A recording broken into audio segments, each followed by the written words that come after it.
नमस्कार। आज आम पढ़ा आम जन्मभूमि विषय रचना। चलो नगरी भिडियो आरंभ करवा। आम जन्मभूमि नाम भारत वर्ष। यह एक पवित्र देश। एठारे हिंदू, मुसलमान, ख्रिस्टियान, सिख प्रभृति नाना धर्म नाना जातिर लोक माने बास करती। निजको समस्ते भाई भाई बोली मने करती। एठारे थिबा नदी बण पहाड़ हृद उपत्यका सबु सुंदर। अधिकांश लोक कृषि उपरे निर्भर करी चलती। एमाने सरल आउ शांतिप्रिय।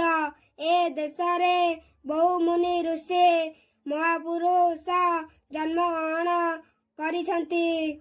सेथिपाई आम जन्मभूमि धन्य। आम जन्मभूमिर राजधानी हेउछि नुआ दिल्ली। आम जन्मभूमि आम पाई खाद्य वर्षा आश्रय जगाई देइछि। सेथिपाई समस्ते ता निकटरे ऋणी। मो जन्मभूमि महान गौरवमय। मु ताको अत्यंत स्नेह करे। भिडियोटी शेष पर्यंत देखिथिबारु धन्यवाद।